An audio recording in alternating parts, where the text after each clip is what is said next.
ಆತ್ಮೀಯ H60 news ಅರ್ಥಾತ್ ಹೇ ಸೀತಾರಾಮಗೆ ಸ್ವಾಗತ. ನಾನು ನಿಮ್ಮವ ಎಂ ಆಯುತ ಮಲ್ಲಪ್ಪ ಜೋತವರ. ಆತ್ಮೀಯರೇ, ಮತ್ತೊಂದು ಬಿಗ್ ಡೆವಲಪ್ಮೆಂಟ್. ಯತ್ನಾಳ್ ಮತ್ತು ಅವ್ರ ಟೀಮ್ ಅಥವಾ ರಮೇಶ್ ಜಾರಕಿಹೊಳಿ ಮತ್ತು ಅವ್ರ ಟೀಮ್ ಎಕ್ದಮ್ ಸೆಟ್ ಬ್ಯಾಕ್. ಯಾರೂ ಮಾತಾಡ್ತಾರೆ ಅವ್ರ ಜೊತೆಗೆ. ದಿಲ್ಲಿಯಲ್ಲಿ ಏನೋ ಹೋಗಿ ಬದಲಾವಣೆ ಮಾಡ್ತೀವಿ, ಹೊಸದು ಏನೋ ಮಾಡ್ತೀವಿ ಅಂತ ಇದ್ದರು. ಪಾಪ ಎಲ್ಲಿ ಫೇಲ್ ಆದರು? ನಡ್ಡಾ ಅವ್ರ ಜೊತೆ ಮಾತಾಡಿದ್ದೇನಾದರೂ ರಮೇಶ್ ಅವ್ರ ಹೊರಗೆ ಮಾತಾಡಿದ್ದು ಫೇಲ್ ಆಯಿತಾ? ಅಥವಾ ಮತ್ತಿನ್ನೇನು ಫೇಲ್ ಆಯಿತಾ? ಅಥವಾ ಯತ್ನಾಳ್ ಅತಿ ವಾಚಾಳಿತನ ಇಷ್ಟಂಗೆ ಸಣ್ಣ ಮಾಡಿದ್ದಾರೆ ಬಿ ಜೆ ಪಿಯಲ್ಲಿ ಇವರನ್ನು ಅಂತ ಭಾಳ ಸಲ ವಿಚಾರ ಮಾಡ್ತಾಯಿದ್ದೆ ನಾನು. ಯಾಕೆ ಸ್ವಲ್ಪ ಮಾತಾಡಿದ್ರೆ ಸಾಕು, ಸ್ವಲ್ಪ ಹೆಚ್ಚುಗಳು ಮಾತಾಡಿದ್ರೆ ಸಾಕು, ಡಿಶು ಅಂತ ತೆಗೆದು ಹಾಕಿಬಿಡೋರು.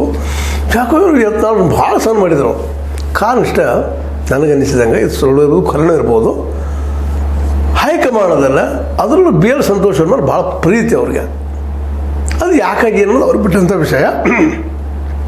ಬಿ ಎಲ್ ಸಂತೋಷ್ ಅವರು ರಾಜಕೀಯವಾಗಿ ಯಡಿಯೂರಪ್ಪನ ವಿರೋಧಿ ಅನ್ನೋದು ಅಂತ್ಯ ಫಿಕ್ಸ್ ಇದ್ದಂತು.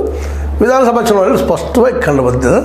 ಆದರೆ ಲೋಕಸಭಾ ಚುನಾವಣೆಯಲ್ಲಿ ಬಿ ಎಲ್ ಸಂತೋಷನ ಮಾತನ್ನು ಬಿಟ್ಟು ಯಡಿಯೂರಪ್ಪಗೆ ಕೊಟ್ಟಾಗ ಕರ್ನಾಟಕದಲ್ಲಿ ಕಾಂಗ್ರೆಸ್ ಸರ್ಕಾರ ಇದ್ದು ಗ್ಯಾರಂಟಿ ಕೊಟ್ಟೂ ಸಹ ಬಿ ಜೆ ಪಿ 19 ಸೀಟು ಆರಿಸ್ಕೊಂಡು ಇದು ಅವ್ರ ಮನಸ್ಸಲ್ಲಿತ್ತು. ಆದರೂ ಯತ್ನಾಳ್ ಬಾಯಿಗೆ ಇಷ್ಟೊಳಗೆ ಬಂದು ಮಾಡಿಸ್ಬೇಕಾಗಿತ್ತು. ಇಷ್ಟು ಮಾತಾಡಲಿಕ್ಕೆ ಕೊಡಬಾರ್ದಾಗಿತ್ತು. ಅವ್ರಿಗೆ ಭಾಳ ಮಾತಾಡಿದ್ರು. ಏನೇನು ಮಾತಾಡೋದು ಬೇಡ. ಯಾರ್ದು ಒಬ್ಬರು ಸಜ್ಜನರು ಯೋಗಿರು ಅವ್ರಿಗೆ ಬೆನ್ನ ಹತ್ತಿದ್ರು ಸಾವಕಾಶ ಯತ್ನಾಳ್ರಿಗೂ. ನಿಮ್ದೇನು ಭ್ರಷ್ಟಾಚಾರ ಇಲ್ಲೇನ್ರಿ? ನಿಮ್ಮ ಜೊತೆಗಾರದ ಭ್ರಷ್ಟಾಚಾರ ಉಳಿಲೇನ್ರಿ?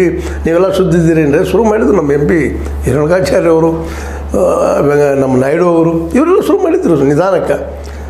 ಹೀಗಾಗಿ ಇದು ಇಷ್ಟು ದಿವಸ ಜಗ್ಗೋದು ಇರಲಿಲ್ಲ, ಆದರೂ ಜಗ್ಗಿತು. ಬಟ್ ಕೊನೆಗೆ ಒಂದು